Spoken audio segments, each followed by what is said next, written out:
one of my friends was a Green Beret in Vietnam, and he went back to Vietnam last year, and he met with some of the guys that he fought, and but to your point, there was like a mutual respect. I don't know that we'll ever have that with the ISIS and Al Qaeda types. Yeah. That won't happen.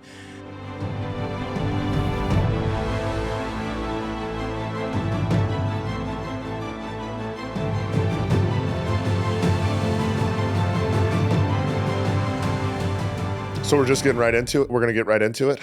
This is rolling. We're rolling. We're up. We could start the podcast right now, Casey. Let's go. Okay. Listen. So, hey, listen, thank you for joining the Warrior Rising podcast. I'm here with our guest, Casey Maxted. Casey has a illustrious career in both special operations in the United States Army, as well as federal law enforcement. Recently has embarked on the adventure of becoming an entrepreneur. That's what we're here to talk about today. Just a quick reminder for anybody tuning in. If you want to find out more about the Warrior Rising podcast, you can, of course, find us on warriorrising.org. It's also a great way to participate in our programs or donate to the cause. Warrior Rising, as you know, is the premier veteran nonprofit for transitioning veterans, military spouses, and of course, in some cases, family members that want to start their own business. You can head over to warriorrising.org to participate in our programs or donate. And then, of course, if you want to find out more about us or the podcast, you can do so through the website. And of course, you can also go through Instagram at We Are Warrior Rising, at We Are Warrior Rising. We'll jump right into it. Casey Maxted. Yes, sir.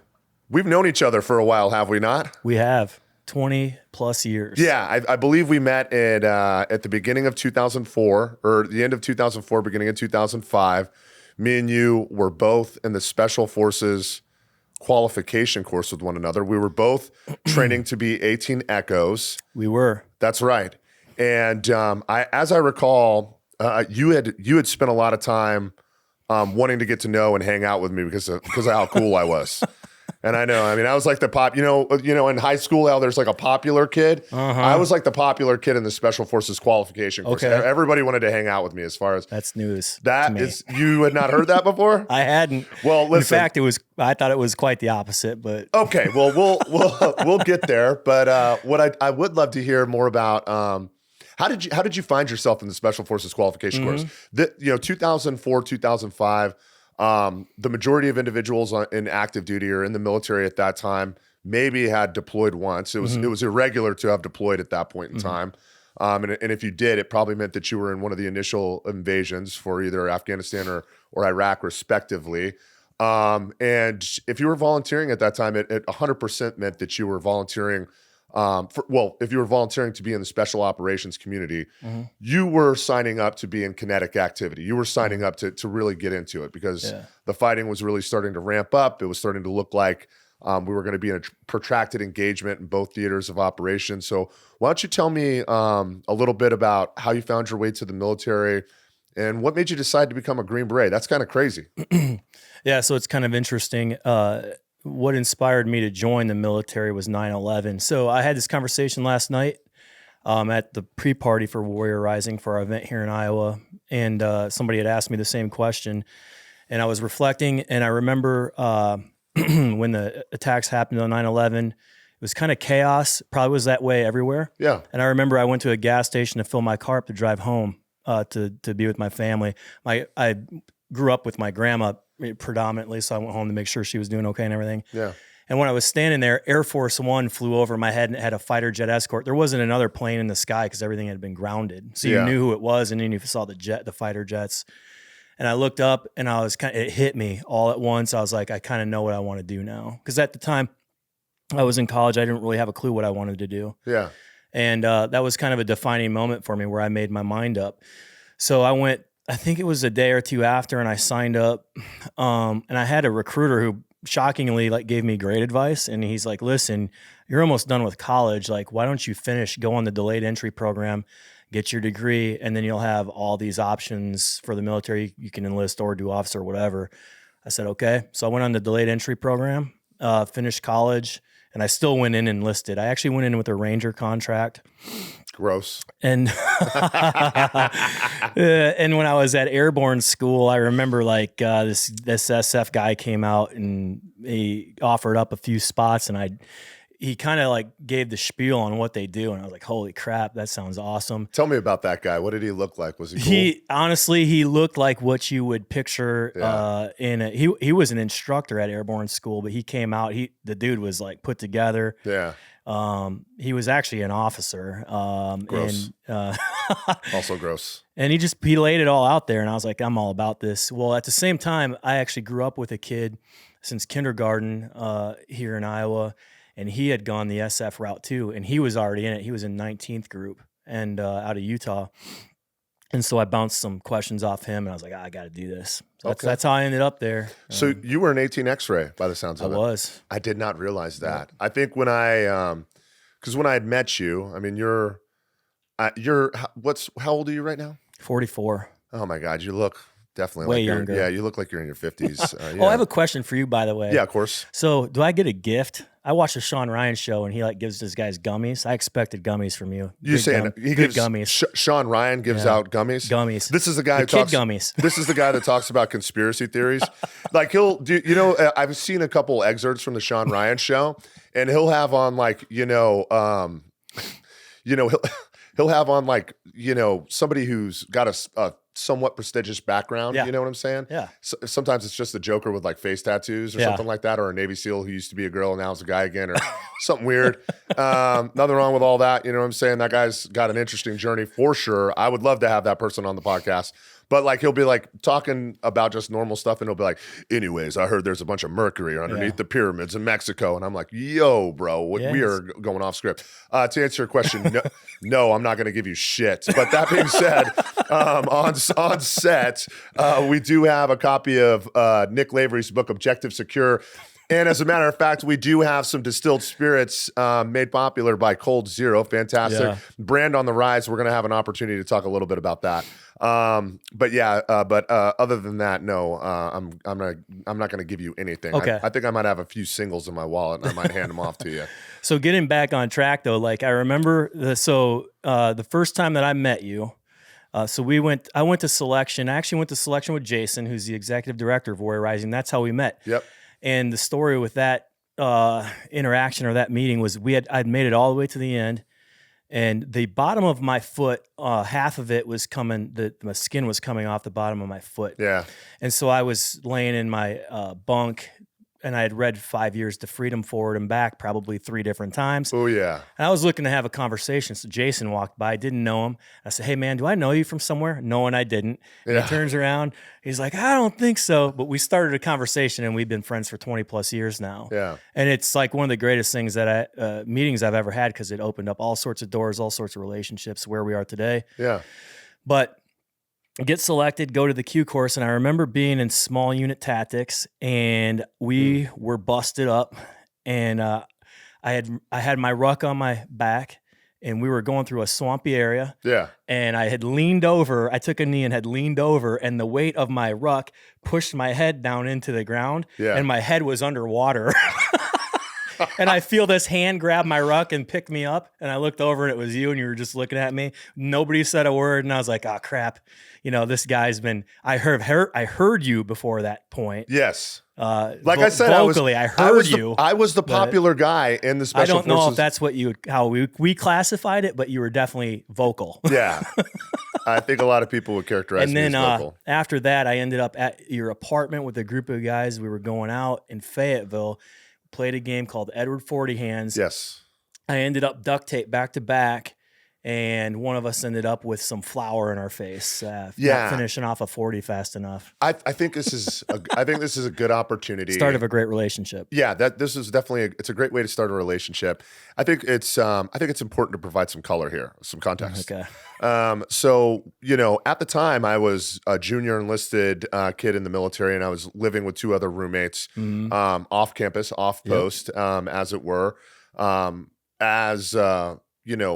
for the Special Forces qualification course. We were given a little bit more leeway, so we didn't have to be NCOs in order to live off post. But we would pregame because we were obviously, I couldn't just be like going to the bar and ordering an old fashioned or something like that. You know what I mean? Like I wasn't on that type of budget at that point in my life. So we would pregame at the apartment by playing Edward 40 Hands. And for those of you that are not familiar with it, the Tim Burton film, Edward Scissorhands, it's like Johnny Depp, he's got a bunch of crazy scissors for hands. He's not allowed to touch Winona Ryder. We can all imagine how difficult and what a challenge that must have been for everybody on set. But anyways, well, what we did is we took a spin on that Tim Burton film, and we would duct tape 40 ounces, which you can't get in Florida. But we would duct tape 40 ounces of malt liquor. It had to be malt liquor to our hands. Yep. And then we would see, that was how we would pregame. Yep. We got so good at this, and we had done this so often that we used to have like sudden death matches and created a ring on the floor and duct tape where two people would stand inside the ring back to back. And you would race, and you couldn't see the progress of the other person because you were taped to them. Yep. And then whoever lost would have to spin a wheel that was hanging on our wall. And the wheel had various punishments. One was like airsoft firing range, and one was doing a lap around the complex naked, which I think we ended up getting evicted for, or at least had gotten a warning or something. And then of course there was getting antiqued, which is you stand there and somebody hits you in the face with flour. It's very difficult to clean off. So yeah. You didn't get antiqued? I didn't know. The person behind me did. Yeah. So I'm pretty sure it was my roommate. Yeah. And so, I know we could talk about the Special Forces qualification course, forever, but we made a ton of great friends there. Yep. You had an opportunity to meet Jason Van Camp. We met Sean Simmons there. Yeah. All these individuals that we still know and are in touch with to this day. Sean Simmons is a dear friend of mine. We both work with Jason. So it's really testament to like kind of the strong bonds that are formed in courses like that, and being in the special operations community. I think about it a lot, and I think about how important that is. And I think like a really important part of the veteran experience is maintaining those strong bonds if you can. I know not everybody has the opportunity to, but we really did. So awesome. So you get through the Special Forces qualification course. Tell me a little bit about your career in Special Forces, where that took you, kind of what happened after that. Yeah. So I ended up at First Group, and my career was a little bit different than everybody else's, and I had some doors open during my time at Group that I decided to jump through, and it led to all sorts of different things. But I was mostly running J sets and deployments throughout Southeast Asia, which was First Group's AO. Yeah, I loved it. Great group of guys, great mission. Working with the host nation forces throughout Southeast Asia, learned a ton about the culture.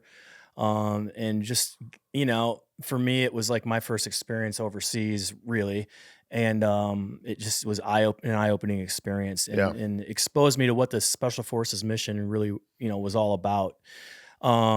My first group, when I got there, had just returned from deployment and really went through a long stretch of, just running in and out of Southeast Asia at that time.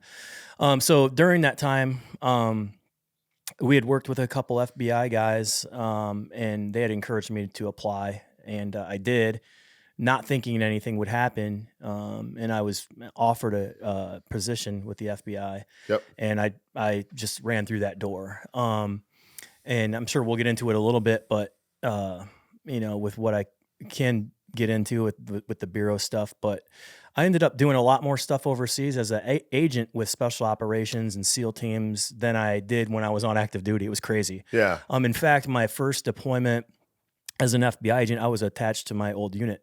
It was insane. Like I showed up and like I know all these guys. It was crazy. Yeah, that's almost like if you had a part-time job at a place where like your class has a field trip at. You know, it's like Yeah. you know what I mean? Like, what are you doing here? Yeah, it was crazy. Like, yeah, that's what happened too. Like guys looked at me and were like, "What are you doing here?" And I'm like, "Oh, they hooked me up with you guys. Let's go." Yeah, and I remember I was like stationed at Fort Benning, now Fort Moore. And I was like in the shop at like buying smokeless tobacco, like buying Copenhagen, and probably like presumably a Monster or something like. I never drank Monster, by the way. I never drank Monster, and I never owned a pair of True Religion jeans. So I got that going for me. But I was in there getting like an energy drink or something like that, and you were on like Soldier or Fortune magazine or something, like Yeah. wearing all this cool guy kit and all this stuff. And I was like getting ready to go back and be screamed at as a second lieutenant. And I was just like, God, man, Casey cracked the code, man. I actually don't know how that happened. Yeah, me neither, bro. I ended up on a cover of a magazine and in the magazine and have no clue how.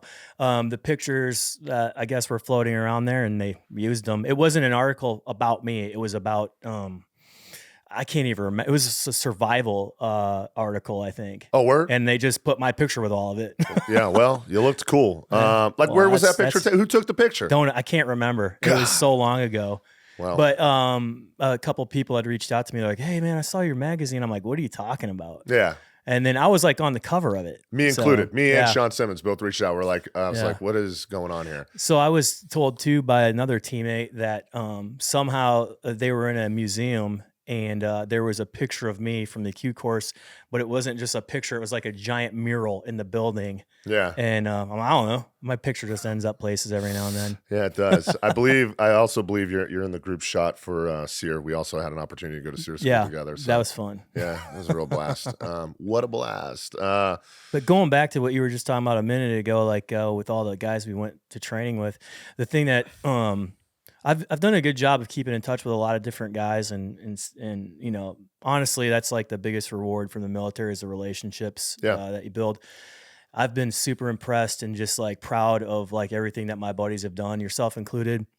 Like when I see what Sean Simmons has done, he's a doctor now. I mean, it's like we were in the Echo course together, like picking, pulling ticks off of each other in the middle of Vietnam, and now we're all dads and doing great things. You and I are passionate about helping our buddies, brothers and sisters find their purpose after service.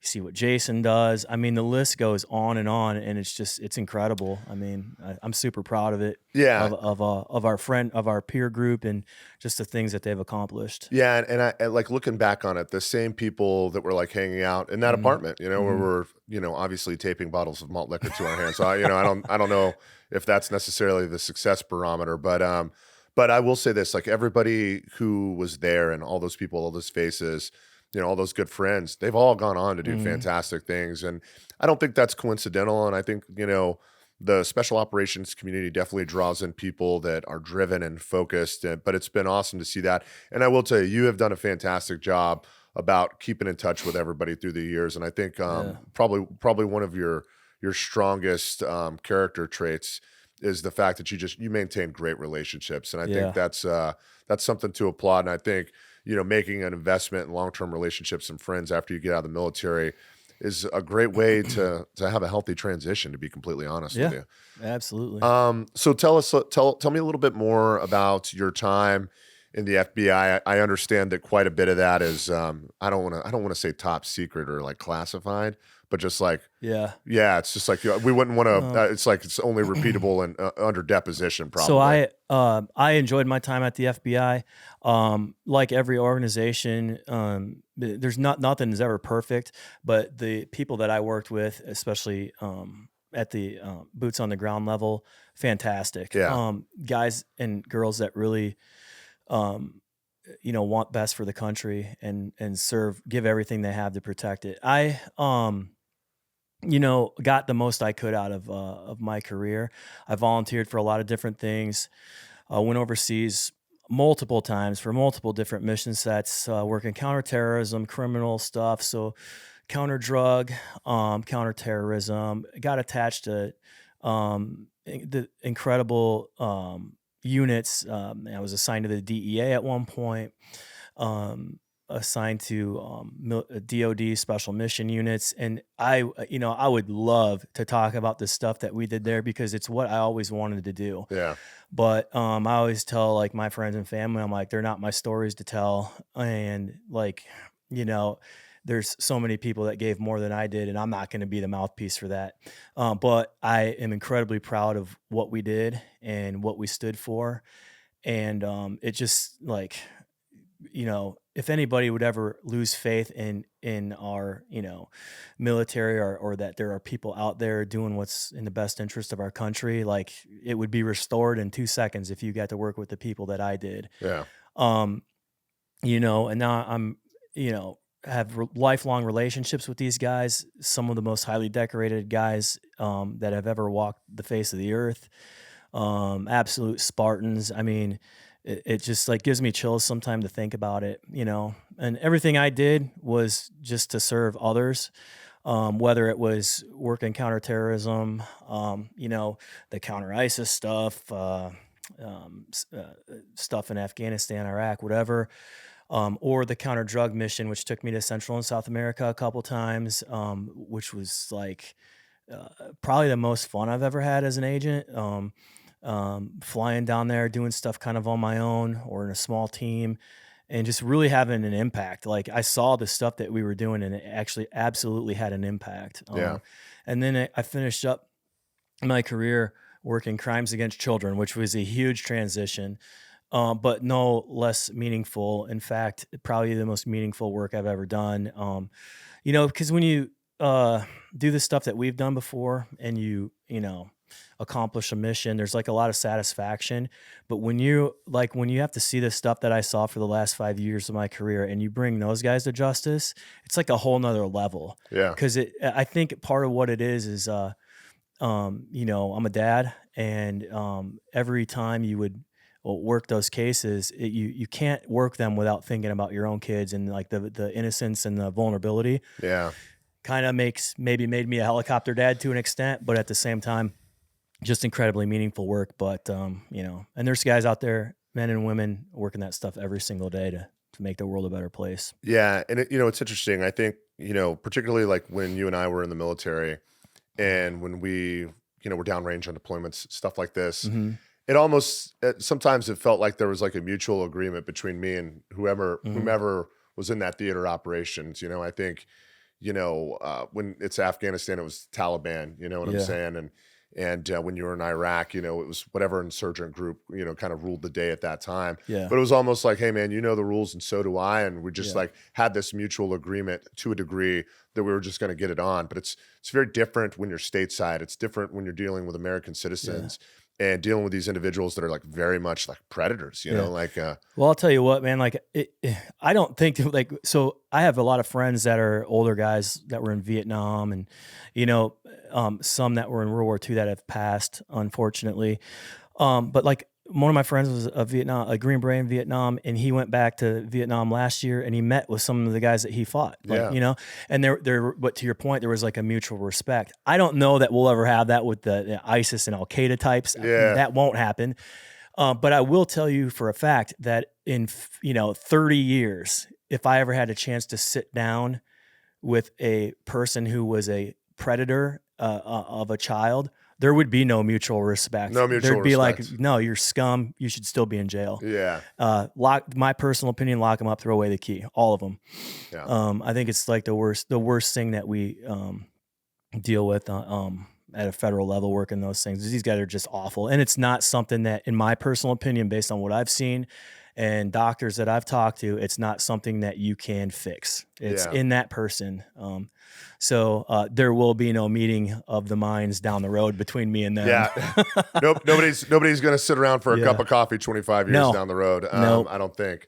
Well, so it sounds like you had such an interesting career, both in the military and both in federal law enforcement. Covered such a wide variety of skill sets and missions, and traveled all over the place, traveled all over the world, to be honest. It must have been a great way to get experience. Tell me about your transition. You had a soft landing from your transition from the military. You essentially went right into the FBI. I did. And but what has your transition been like when you went from federal law enforcement into the private sector? And kind of tell us a little bit about how you got involved in becoming an entrepreneur. I mean, because listen, good, bad, or indifferent, you are an entrepreneur, It's definitely, so my transition from the military to the FBI, seamless. I almost went right from one to the other. Yeah. My transition from government to civilian, like a little bit different. I can empathize with the struggles that people go through when they transition, because it's definitely not the same. It's difficult. But that being said, I came out with a plan and I surrounded myself with good people, including yourself. And, we're executing on the plan that we drew up. So, and I had like thought about doing something different for a long time. And because of what I was working the last part of my career, I hit a wall. I was like, I'm done. I can't emotionally or mentally stay in this game the way that it was. I just couldn't. Well, let me ask you a question. When you were thinking that, you were like, hey, listen, like I've kind of like had enough, right? Mm-hmm.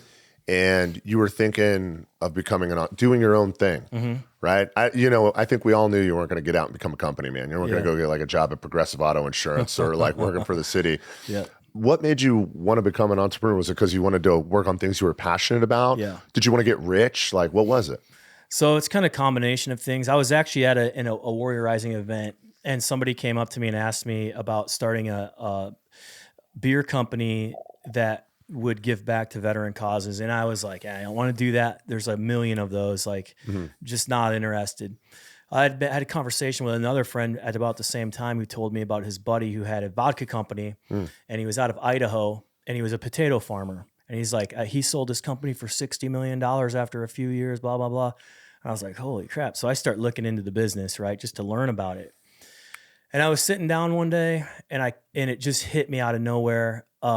Like a brand name, Cold Zero. Yeah. Cold Zero, law enforcement and military speaks, your first shot on target on a cold barrel. Actually, the term was coined by Chris Whitcomb, who's a FBI hostage rescue team member back in the early days. I did not know that. Yeah. I did not know that. The funny thing about that is I heard him on a podcast one time, I think with Andy Stumpf, and he was talking about coining that term. And he goes, yeah, there's a few things that brands that use it now. There was like some weird company. And he goes, then there was like this whiskey companies. I thought that was pretty cool. I thought that was cool to hear him say that. Oh, he was talking about us. Yeah, he was talking about us. I was yeah. like, dang, dude, that's pretty cool. At the time, I don't think it registered that's where that was bouncing around in my head. But I was like, hey, Cold Zero, it's your first shot on target. Cold Zero, your first shot at the bar. Not that ours is a shooter because it's too good. But that's where that brand came up with. Well, one thing led to another. A local distillery heard what I was doing, offered to do the vodka for me. And then before I walked out the door, he goes, hey, we've been thinking about doing a whiskey too. Would you think about doing that? I'm like, absolutely. Yeah. And now, like, if you were to think about our brand right now, whiskey is the dominant seller. I mean, it's so good. Our original rye bourbon blend, which is considered a boo rye, right here. We got ranked in the top 100 American-made whiskeys. We actually finished 50th in our first year. Yeah. And then we have a reserve that is just like off the charts product. I think talking to people, they think some of the best whiskey that's come out of our distillers company. And I would agree with them. I mean, it's phenomenal. So we're still in our infancy as a company, but we're definitely on the right trajectory. Yeah, I think so too. And quick background for those that are kind of tuning in is maybe I guess it was about 2.5 years ago now. Yeah. Casey reached out to me. At the time, I was doing some various brand management for a couple different consumer product goods brands, CPG brands, and I forget exactly how it was that you reached out to me, but you knew that I had worked closely with military retail. And you had this idea for a distilled spirits company that was going to... I think I had to reach out to you through your OnlyFans account. Yeah. We made contact and listen, I said, hey, getting yourself through that paywall is the only way you're going to get a response to those DMs. Right. I appreciate that. I appreciate your patronage. But it's mostly just me showing my muscles. Yeah. So yeah, I remember when you reached out, and I remember, I think specifically it was because I had quite a bit of experience in military retail. Mm-hmm. And I remember you had said, you're like, hey, I think this would be a really big hit with the military consumer. Yeah. I had worked with a couple different brands at that point that had essentially like native military branding, like kind of targeted the military communities. And I remember when you were telling me about it, and it was pretty interesting. And we started kind of working together, and it was almost like a pet project at first, right? Mm-hmm. Almost it was like something that was kind of like a hobby, but then fast forward 2.5 years later, this does not feel like a hobby. No, so like this was, my idea that was bouncing around the head, but it is not mine. This is a team thing. Yeah. And for me, like what was really important was to surround myself with good people. And the other thing is I wanted to surround myself with people who had the same priorities that I did. And one of the things is like, I was like, okay, you asked earlier, do I want to get rich? Dude, obviously we want to make money, right? But what I'm passionate about is helping out other people, other veterans. And so we want to give back. I wanted people that had that like same mindset. And so, and actually what was crazy is our first year, we actually raised more money for veteran nonprofits than we made. Correct. So by a long shot, which was really cool for them. I was super happy about that, but it just goes to show like our heart and our minds are in the right place with what we want to do. And now we're executing on actually having a successful business too, which is the great part. Yeah. That part's fun too. Like, that's the best. Yeah. That's but to your important. point, I think in last year, we donated more than $50,000 to various veteran nonprofits, the Green Beret Foundation, of course, Warrior Rising, and then the Medal of Honor Association. Who else am I missing? Medal of Honor Society. Or Medal of Honor Society, excuse me. Yeah, and there's a bunch of other smaller local ones, especially around the state of Iowa. Guys would come up to me and ask me, "Hey, can you help us raise money?" Absolutely. Yeah. This is like, I couldn't believe this happened, but we signed a bottle. Somebody asked me, "Hey, we signed this bottle." I'm like why? Like, yeah. Like nobody knows me. Like, who cares? He's like, "Nah, you got to." So I signed it. Everybody else signed it. This guy takes it to a charity. And they auction our bottle for like $10,000, ends up paying for this guy's service dog and training. And I was like, you've got to be kidding me. Like, it just blew my mind. Yeah. But it also just shows like, we're having the impact that we want to have and continue to do that. And I think, I think it's important when you start an entrepreneurial effort, right? And we were kind of talking about this the other day. And I think if you are pursuing something you're passionate about, or if you're pursuing education, money tends to follow those things, and I think also you can just like chase money, but if you're just chasing money, chances are you're probably going to get it, right? Yeah. I think you'll get it, but I think you're missing out on a lot if you pass up opportunities to pursue passion. If you pass up opportunities to pursue education, to make yourself better, to make those around you better, make your community better, just to get the bag, I think you're really missing out on something. Yeah. But if you can figure out a way to work on the things you're passionate about, educate yourself and improve your community, and somehow figure out a way to make money while you're doing that, man, that is the sweet spot. That is the sweetest of spots. Yeah. If you can find that balance. So it sounds like early on when you started the brand or when you started the organization Cold Zero, it sounds like you had the right relationships. You partnered up with the distillery. I'd love to hear more about that here in a second. And then started building a team. Tell me a little bit about that. Tell me about the partnership for Cold Zero. Tell me about how you were picking people for your team. And I'd love to hear a little bit about some of the challenges that you kind of have encountered along the way and how you've gotten through that. Yeah. So the first thing I did was just, really thought long and hard about the people I wanted to surround myself with. And there's so many great people with so many some valuable experience that would help us to have a successful company. So, obviously you and I were close friends. I know that you were a successful business person. Had relationships with a lot of important corporations and businesses that would help us kind of, it was just a strategic type thing. Yeah. So that was a no-brainer. Our partner, Chad, I've known him for a long time. He'd retired and wanted to kind of get out there and do some new things. So, just a little bit about Chad. Yeah. I think the way you had met him through I think he was in a Silver Sneakers group. And you had met him kind of walking fast through the mall or something. Chad is about like, I believe, what is he, 72 or something like that? Close. Yeah, close. He's up there in age, but it's, I love to see organizations that patronize for the elderly anyways. So yeah, Chad's old, so we've got that established. Yeah. Also has an absolute storied career in the special operations community. He actually has more time in the special forces than everybody in this room combined. And he's been absolutely integral to this process. And I think right now he's got more sweat equity than both me and you, to be honest. Yeah. But so you found me, found Chad. Who else? Tell me a little bit more. So we've got a couple guys, Medal of Honor recipient Leroy Petrie, Medal of Honor recipient Earl Plumley, and then Nick Lavery.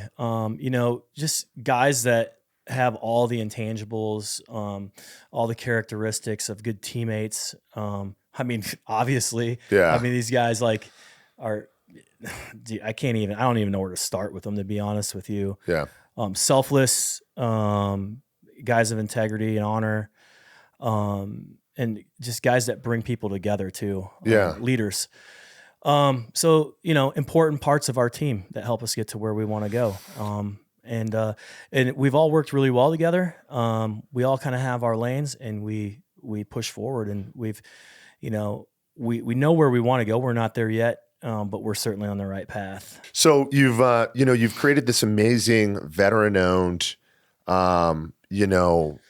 American-made brand. The whiskey and the vodka, respectively, right? They're everything's made, manufactured, bottled, distributed out of Swisher, Iowa. Really shining a spotlight on the hard work of like middle America, right? Yep. I think a return to dignity to work is like a really big deal right now. I think, there's a lot of talk of, people got these 4-day work weeks, or AI is doing the majority of their job. Hey, listen, like AI is not going to go out there and get corn from a field, bring it into a distillery and distill it into, this is like, some of these things are the last of like really craft brands. And I think that's what's so special about this. And I love the fact that it's, a veteran-owned, American-made brand. It's made in the heartland of America by hardworking Americans. And I think that's really fantastic. I think it's just great that you've been so deliberate about, once again, surrounding yourself with this fantastic team that have like-minded, mission statements and values, and this brand that just has such a tremendous story. I can speak to the brand a little bit. Cold Zero now is enjoying national distribution through the military exchanges, specifically AAFES, distribution also in Florida, Georgia, Texas, California, and of course, Iowa and the surrounding states. You've got more than 300 brick and mortar locations. The business is cash flow positive after less than 2 years of it being created, and less than a year of actually being in retail. So you have rapid fire created a fast growing brand in a category, Vice CPG, distilled spirits, which is very difficult to grow quickly in. It's expensive. It's a lot of work. It's difficult. And you and your team have made kind of short work of it. And I think a lot of that has to do with the deliberate effort that you've put forth to build the right team with the right mission. And I think everybody's kind of going in the right direction. I think that's really impressive. Tell me, what does the future look like for you as an entrepreneur, for Cold Zero? And I'd love to hear if there's any additional like entrepreneurial pursuits or anything else that you have going on. Yeah, so continued growth for Cold Zero. So the goal is to get into every market across the country. But we're doing that responsibly. We're not trying to get out over our skis to where we can't keep up with demand from our suppliers, our distributors, things of that nature. So we're very deliberate about what we do. The community has been important in getting us to where we are in such short order, as you mentioned. And then the team our immediate team, and then the team that we've surrounded ourselves with has also been important. The guys at Cedar Ridge Distillery, who are one of the premier distilleries in the Midwest, who can compete with anybody. They put out great products. And, to go back to your point about just, the Midwest and the farming, kind of culture, that's really important to me because my grandpa was a farmer. I grew up on a farm. And when I go out to the Cedar Ridge Distillery, it reminds me of being on a farm. They're just, their product is whiskey and bourbon. And so, it was important to me to stay close to those roots, and we have, and I think it's been a winning combination. So, as far as other entrepreneurial goals, I'm part of a couple other companies. I try to be diverse and kind of set myself up for success, but also there are things that I'm passionate about. So the one company I'm part of is called Rescue 3D. I do it with my partner, Robert, who is a detective out of Southern California. When I was stationed out there, we were partners on a couple things. Nice. And he's retired, and we're both focused on making schools a safer place. So we do 3D mapping of these facilities, and we tie them directly with first responders. So, the reality of the situation when it comes to that is if you're not going to put an armed guard in your school, okay, what's the next best thing? It's ours, because it creates an efficiency of the response. Yeah. So if I'm a first responder and I'm coming to a school that's experiencing an active shooter, dispatch can be online with that officer and say, hey, the active shooter is in room 52B. Yeah. As opposed to an officer going into a school and clearing every room on his way to, assuming he can't hear gunfire, that he can run right to the problem. And in those situations, seconds save lives, right? So that's really important to us. And it's not just for active shooter, it's for a whole plethora of things. Yeah. But it's really important to me. One, because I'm a dad. And two, because I want schools to be safe. I want kids to be able to go to school and actually focus on what they need to focus on, which is learning, and hopefully learning the right way. I don't know if obviously Tim Kennedy. I do love the Apogee school system, everything about it. And I wish schools were more like that. I'm getting off on a tangent here. I know. I could talk about it for a minute. But regardless of where your child goes to school, they should be able to focus and feel safe in that environment. And Robert and I we want to make that happen. Yeah. So that's part of what I do there. And then the other thing I do is I work hard for Warrior Rising, because I'm passionate about it. Not to be dark or whatever, but I'm only telling this because this is my story, my purpose, and the reason I'm doing this with Warrior Rising. I was on an ODA, eight guys. Back when I was on, things were kind of thin, right? If you remember, you couldn't fill out a whole ODA at the time. So we had 8 guys, and of the 8 guys on my team, we lost 2 of them, and both of them were to suicide. Yeah. And when I went to their services and talked to their families, the common thread between the 2 of them is that they lost their purpose, they lost their community, etc. And so I wanted to help, and Jason had this going, Warrior Rising, and I was like, this is how you do that. Yeah. You give them a purpose, you give them a community, and it's like we always say, it's a hand up, not a handout. So, we're there to help through the process, but nothing's free. And I think the people that we bring in appreciate that, because it means more to you when you have to work for it than if it's given to you. So, that's why I'm doing this. I was talking to folks the other day about what the purpose of veteran nonprofits are, and, essentially, veteran nonprofits in general, all they do is fill the gap when, municipalities, states, or the government somehow drops the ball. Yep. Right? Whether it's child literacy, veteran suicide, veteran healthcare, all these different things, nonprofits exist to just kind of backfill where our communities, and in some cases our states and governments, I don't want to say let us down. The United States is a great place to be, the best place to be in the world, in my opinion. Yeah. But it's, a lot of people will be like, hey, what's the solution to veteran suicide? What's the solution to child literacy? What's the solution here? And a lot of times I think people get hung up on finding a single solution. Yeah. But the fact of the matter is like, hey, like maybe the solution is a quilt work of communities, veteran nonprofits, individuals working towards trying to make that situation better, whether, they're trying to create more purpose and community for veterans, or whatever the purpose, the cause, the mission, and the impact of that organization is.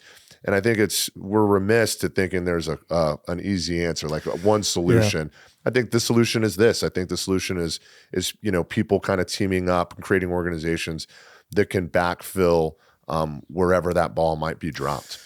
I agree 100%, and that's why you'll never hear me dogging on another nonprofit. I love that. Because, I hear people all the time say, well, he's taking people hunting. It's like one day, whatever. Well, you know what? That one day might change perspective. It might ignite a relationship that leads to something else. It may be a situation where he says, hey, we had a great day here, but you should go talk to these guys because they can help you long-term. And that's every one of them working together is where the real success is. So I've got buddies that what they go out and do like a long range movement, they do a rock march or something, right? Yeah. Well, cool. Go be a part of a community for a day. Yeah. Meet somebody who can help you do something the next day and the next day and the next day. And it all works together. Yeah. And listen, I get it. And there's a bunch of wacky veteran nonprofits out there. Like I can tell you right now, there's a veteran nonprofit out there that wants you to do mescaline and go finger paint. And that somehow is going to fix your post-traumatic stress, presumably. I would recommend trying to do structured therapy through the VA first. But the fact of the matter is like, listen, if like at the end I have friends that do art therapy and they love it. Yeah, and it helps them. No, listen, I'm about that action. Yeah. You know what I'm saying? I'm here to tell you, I'll crush a finger painting. But like you said, if it makes if it's better for those veterans, if they're meeting the mission, if they're improving that community, like why the hell not? What are we doing here? Exactly. Right? We live in a society. The United States has absolute abundance. We have so much, and there's more than enough to go around. And if we can create some of these organizations that can help backfill wherever the government is dropping the ball because they don't have the bandwidth or they just don't know where and how to apply pressure to the problem, so be it. I think the same thing, not to get off topic, but I think the same thing goes for law enforcement too. And I think honestly, like based on my experience and just what I've seen from law enforcement officers, there's a lot of parallels between law enforcement and military, obviously. Oh yeah, of course. But with what the law enforcement face on a daily basis now, where it's a thankless job, where in the past it was a respected job, the people that are retiring now going forward, they're going to need the same support systems that the military has right now. I agree. And I think it's been a really rough time for law enforcement. And the parallel that I see is, Vietnam veterans, my stepfather, when he got back from Vietnam, people were like mobbing, soldiers as they were coming off the airplanes in their uniform. He ducked into the bathroom, took off his uniform and threw it in the trash can. Right. And but as a GWAT veteran, if I came off the plane and I had a duffel bag on my back and I was in uniform, my brother in Christ, it was like I couldn't get out the airport without having 5 drinks. You know what I mean? Like, no doubt. I was treated like a hero.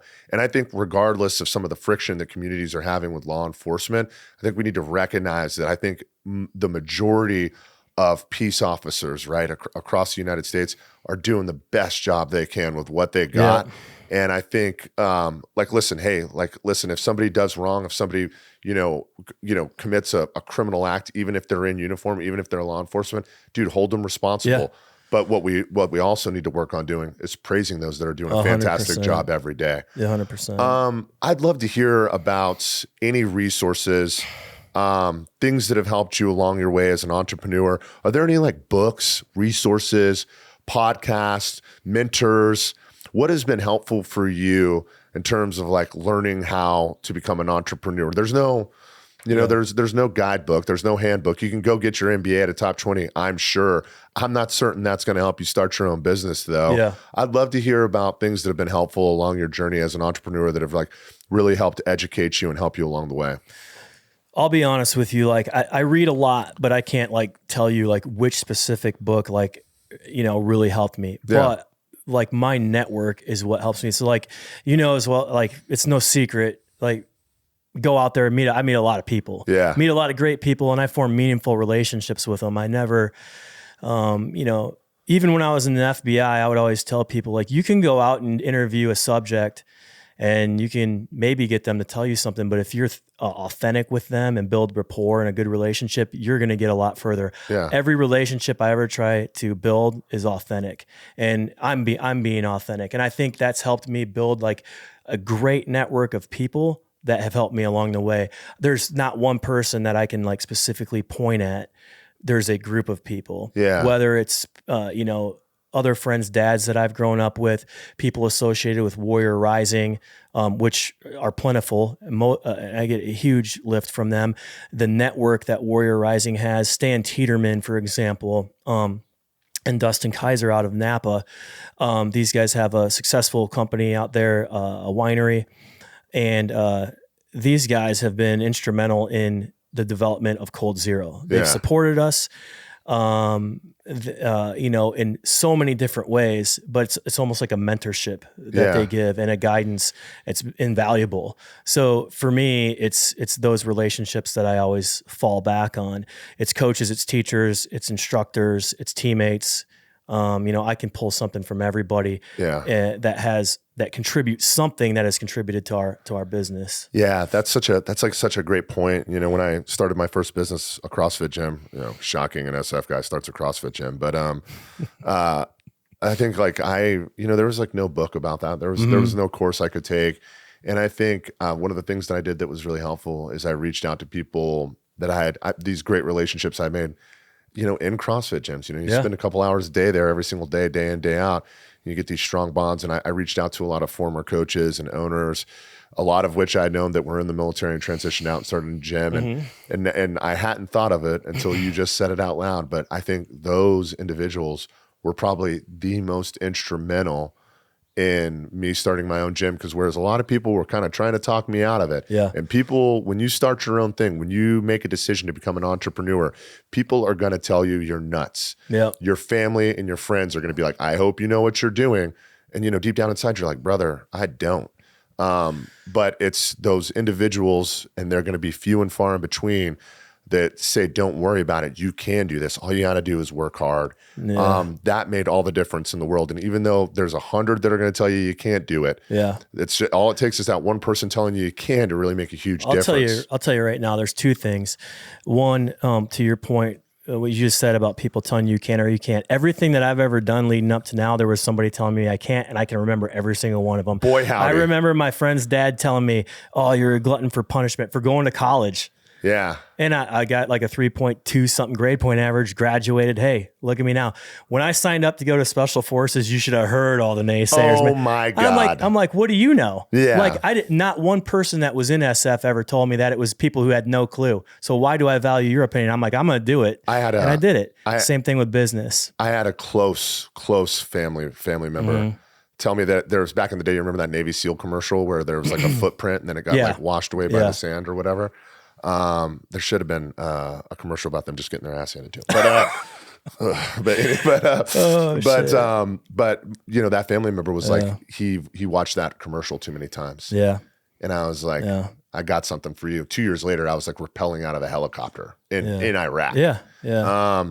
So yeah, right. And it just takes that one person to tell you that you can do it. And it makes a huge difference. I appreciate you sharing that. Tell me. The other thing is too, when we were just talking about this, I look at having a business almost like having a baby. They're like when you first get your son or your daughter and you're like, there's no book that tells you what to do. You look at them and you're like, oh crap, what now? Well, what you can do is you can look at people that you know are good parents and be like, oh, I'm just going to do what they're doing. Yeah. You know? And the same thing with a business. You find people that are successful, do what they did, ask them questions, figure it out. You know, that's all it is. And listen, I can tell you, owning your own business is just like having a baby. Any idiot can do it. You know what I'm saying? Like any idiot can do it. And I know a bunch of dumbasses that both have children and their own business. And every now and again, those kids and businesses turn out to be okay as long as you put in the work. Yeah. Yeah, it's funny. So, you know, to that effect, right? You know, you said that a good amount of, you know, your success or what has contributed to your success has been good mentors, people giving you great advice. What's a great piece of advice or a couple pieces of advice that you would give to somebody who's looking to start their own business, whether it's distilled spirits or, you know, or starting a CrossFit, just whatever, a good piece of advice you would give them, or more appropriately, like what would you tell yourself if you could go back in time 3 years and just be like, Casey, I got a great piece of advice for you. What would it be? So easy day on that one. Okay. I would hire legal and a CPA first and foremost. And I'd be like, this is on you. Do it correctly from the start, man. Cause that creates so many headaches. Just not, just not knowing what you're doing. Right. Yeah. And the biggest thing is like surround yourself with good people. Like you're not going to be good at every single thing that you have to do on this. You can't do it all. And I look at the same thing. Like if you look at a politician, like say a president, for example, successful ones, they can be terrible. And as long as they surround themselves with good people that know what they're doing, you're going to be good. You could have a great guy in command. And if he surrounds himself with dirtbags that have no clue what they're doing, you're going to fail. Yeah.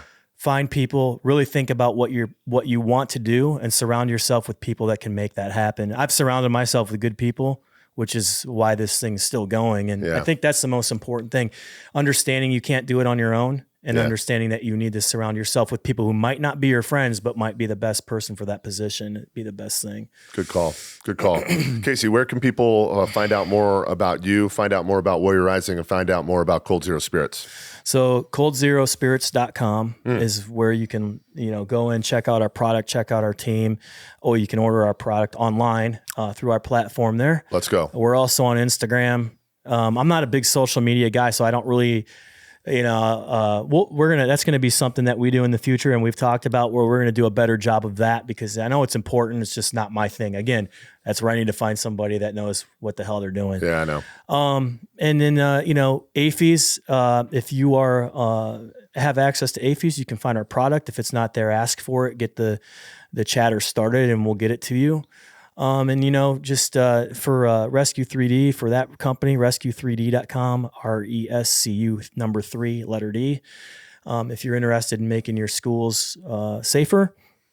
And, as far as that goes, like you and I we seem to always be out there with Warrior Rising. So if you want to find Ben or I, we're always at the Warrior Rising events and willing to talk to you about Cold Zero, willing to talk to you about starting your own business or a family member or friend's business. Just let us know and we'll point you in the right direction. So yeah, and so you can find us. I'm not a big social media guy where you're going to find, stuff out there about me, but you don't need to know about me. It's the company, it's the team that matters. So you nailed it. And Casey's right. If you contact us through Warrior Rising, you absolutely will have access to us. The individuals that participate in our programs have access to coaching and mentorship, weekly coaching calls, and just a ton of opportunities to really improve your network and improve your personal acumen as it pertains to entrepreneurship. And of course, it's a great way to stay in contact with a vast veteran community, which I think now is more important than ever. Casey, I can't thank you enough for being on the podcast today, for having an opportunity to talk about your time in the military, federal law enforcement, and now as a veteran advocate and entrepreneur. Can't thank you enough for being on, and I really appreciate it, bud. Thanks for having me. Appreciate it. Yeah. All right.